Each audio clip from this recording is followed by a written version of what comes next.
നമുക്ക് 2023 വാർഷിക പരീക്ഷയുടെ ക്വസ്റ്റ്യൻ പേപ്പർ ഒന്ന് നോക്കാം. ടോട്ടൽ 25 മാർക്കിൻ്റെ ക്വസ്റ്റ്യൻ പേപ്പറാണ്. അതിൽ 1 മുതൽ 15 വരെയുള്ള ചോദ്യങ്ങൾക്ക് 1 മാർക്കും 16 മുതൽ 20 വരെയുള്ള ചോദ്യങ്ങൾക്ക് 2 മാർക്കും വീതമാണുള്ളത്. നമുക്ക് ചോദ്യങ്ങളിലേക്ക് പോകാം. ഒന്നാമത്തെ ചോദ്യം, ദൈവം ആദാമിനെയും ഹവ്വയെയും എന്തുകൊണ്ടാണ് ഏദൻ തോട്ടത്തിൽ നിന്നും പുറത്താക്കിയത്?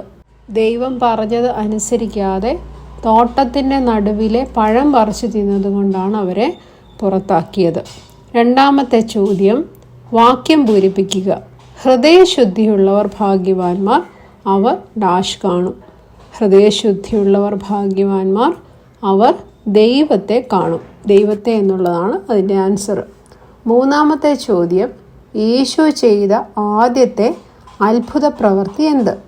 കാനായിലെ കല്യാണത്തിന് വെള്ളം വീഞ്ഞാക്കിയതാണ് യേശു ചെയ്ത ആദ്യത്തെ അത്ഭുത പ്രവൃത്തി. നാലാമത്തെ ചോദ്യം, ദിവസം എത്ര പ്രാവശ്യം പ്രാർത്ഥിക്കണമെന്നതാണ് നമ്മുടെ സഭ പഠിപ്പിക്കുന്നത്.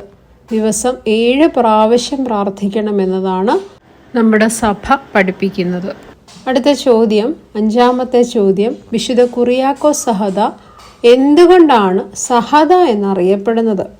ക്രിസ്തുവിലുള്ള വിശ്വാസം തള്ളിപ്പറയാതെ മരണം ഏറ്റുവാങ്ങിയതുകൊണ്ട്. അല്ലെങ്കിൽ ഇങ്ങനെ പറയാം, ക്രിസ്തുവിന് വേണ്ടി മരിച്ചത് കൊണ്ടാണ് വിശുദ്ധ കുറിയാക്കോസ് സഹദായെ സഹദ എന്ന് അറിയപ്പെടുന്നത്. ആറാമത്തെ ചോദ്യം, ശാബത ദിവസം എന്നത് എന്ത്? ദൈവം 6 ദിവസം കൊണ്ട് എല്ലാം സൃഷ്ടിച്ചതിന് ശേഷം 7-ാം ദിവസം ദൈവം സ്വസ്ഥമായിരുന്നു. ഈ ദിവസത്തെ ദൈവം വിശുദ്ധീകരിച്ചു. ഈ ദിവസമാണ് ശാബത ദിവസം എന്ന് പറയപ്പെടുന്നത്. ഇനി 7ാമത്തെ ചോദ്യം, നോഹയുടെ കാലത്ത് ദൈവം ഭൂമിയിൽ എല്ലാവരെയും നശിപ്പിക്കാൻ ആഗ്രഹിച്ചത് എന്തുകൊണ്ട്?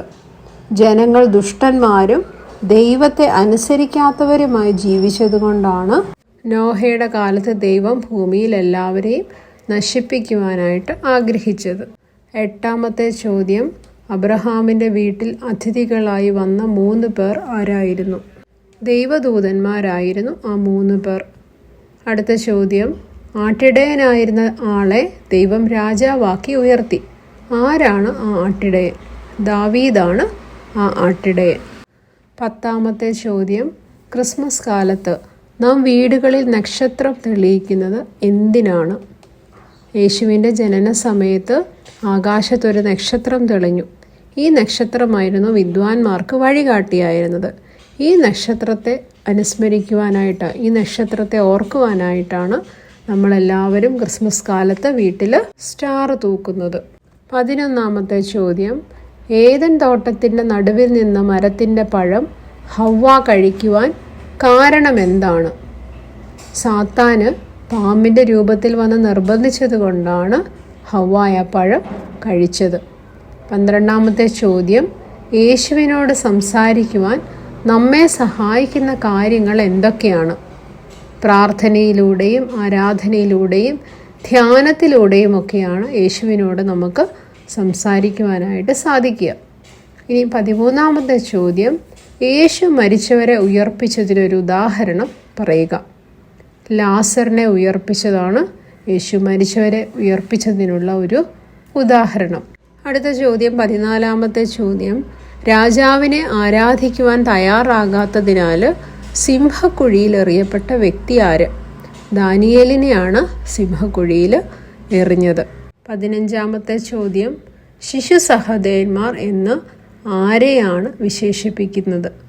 യേശുവിൻ്റെ ജനനകാലത്ത് വധിക്കപ്പെട്ട ശിശുക്കളെയാണ് ശിശു സഹോദരന്മാരെന്ന് വിളിക്കപ്പെടുന്നത്. അടുത്ത ചോദ്യം 2 മാർക്കിൻ്റെ ചോദ്യമാണ്. ശരീരം ശുദ്ധിയായി സൂക്ഷിക്കണമെന്ന് പറയുന്നത് എന്തുകൊണ്ടാണ്? ശരീരം വൃത്തിക്ക് സൂക്ഷിച്ചില്ലെങ്കിൽ നമുക്ക് പലതരം രോഗങ്ങളും അലർജികളും ഒക്കെ ഉണ്ടാകുവാനിടയുണ്ട്. അതുപോലെ ക്ഷീണം, തളർച്ച, ഉന്മേഷമില്ലായ്മ, ആരോഗ്യക്കുറവ് ഇവയെല്ലാം നമ്മെ ബാധിക്കും.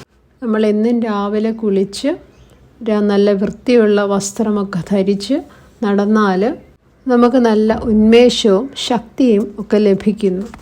അസുഖങ്ങൾ വരാതിരിക്കുവാനും അത് നമ്മെ സഹായിക്കുന്നു. അതുകൊണ്ടാണ് ശരീരം നല്ല വൃത്തിയായി സൂക്ഷിക്കണമെന്ന് പറയുന്നത്. അടുത്തത് 17ാമത്തെ ചോദ്യം, എന്തൊക്കെയാണ് നല്ല സുഹൃത്തിൻ്റെ ഗുണങ്ങൾ? നമ്മുടെ ഏതവസ്ഥയിലും ഇല്ലായ്മയിലും നമ്മളുടെ അസുഖങ്ങളുടെ കാലത്തൊക്കെയും നമ്മുടെ കൂടെ നിൽക്കുകയും ആപത്ത് വരുമ്പോൾ നമ്മളെ സഹായിക്കുകയും ചെയ്യുന്നവരാണ് നമ്മുടെ യഥാർത്ഥ സ്നേഹിതർ എന്ന് പറയുന്നത്. അവർ നമ്മളെ ദുഃഖത്തിലിരിക്കുമ്പോൾ ആശ്വസിപ്പിക്കും, നമുക്ക് ബുദ്ധിമുട്ട് വരുമ്പോൾ നമ്മളെ സഹായിക്കും, നല്ല കാര്യങ്ങൾ ചെയ്യാൻ നമ്മെ പ്രേരിപ്പിക്കും. നമ്മൾ എന്തെങ്കിലും തെറ്റ് ചെയ്യാൻ പോകുന്നു എന്ന് അറിയുമ്പോൾ അവർ നമ്മളെ വഴക്ക് പറയും. ഇങ്ങനെയുള്ളവരാണ് നല്ല സുഹൃത്തുക്കൾ. ഏതെങ്കിലും 2 പോയിന്റ് നിങ്ങൾ പറഞ്ഞാൽ മതിയാവും കേട്ടോ. 18ാമത്തെ ചോദ്യം, ഏലിയ പ്രവാചകൻ ക്ഷീണിതനായിരിക്കുമ്പോൾ തൻ്റെ വീട്ടിലുണ്ടായിരുന്ന കുറച്ച് മാവ് ഉപയോഗിച്ച് അപ്പമുണ്ടാക്കി നൽകിയ വിധവയുടെ വീട്ടിൽ എന്ത് അത്ഭുതമാണ് നടന്നത്? ക്ഷീണിച്ചിരുന്ന ഏലിയ പ്രവാചകന് തൻ്റെ അടുക്കലുള്ള കുറച്ച് മാവും കുറച്ച് എണ്ണയും മാത്രം എടുത്ത് ഒരു അടയുണ്ടാക്കി കൊടുത്തു. അത്ഭുതമെന്ന് പറയട്ടെ, അവരുടെ കലത്തിലെ മാവും എണ്ണയും എടുക്കും തോറും കൂടിക്കൂടി വന്നു. അങ്ങനെ അവളും അവളുടെ മകനും വളരെ കാലം പട്ടിണിയില്ലാതെ ജീവിക്കുന്നതിന് സഹായകരമായി. 19ാമത്തെ ചോദ്യം, കൃപ നിറഞ്ഞ മറിയമേ എന്ന ദൈവമാതാവിനോടുള്ള മധ്യസ്ഥ പ്രാർത്ഥന ചൊല്ലുക. നമ്മളെല്ലാ ദിവസവും ചൊല്ലുന്ന പ്രാർത്ഥനയാണല്ലേ.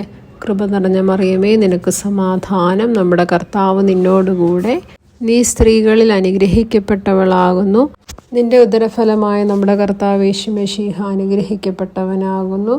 കൃപ നിറഞ്ഞ മറിയമേ, തമ്പുരാൻ്റെ അമ്മേ, പാപികളായ ഞങ്ങൾക്ക് വേണ്ടി ഇപ്പോഴും എപ്പോഴും ഞങ്ങളുടെ മരണസമയത്തിലും ദൈവം തമ്പുരാനോടമ്മയെ അപേക്ഷിച്ചു കൊള്ളണമേ. ആമീൻ. അവസാനത്തെ ചോദ്യം, അലിവോട് ശിക്ഷിച്ചടിയാരെ എന്ന ഗീതം ചൊല്ലുക. അലിവോട് ശിക്ഷിച്ചടിയാരെ അരിശം നീക്കി കാക്കണമേ, വാതിൽ തുറന്നീ പ്രാർത്ഥനയിൽ നാദം കേട്ടേ കീടണമേ. നിന്നെ വിളിക്കുന്നേ നാഥ, നിന്നുദവിക്കായി ബലഹീനർ, നല്ലവനെ കാരുണ്യത്താൽ നൽകണമേ യാചിപ്പുകളെ. ഈ ക്വസ്റ്റ്യൻ പേപ്പറിലെ ചോദ്യങ്ങളും ഉത്തരങ്ങളും മനസ്സിലായി എന്ന് കരുതുന്നു. അപ്പോൾ ഇത് നോക്കി നിങ്ങൾ പഠിക്കുക. Thank you.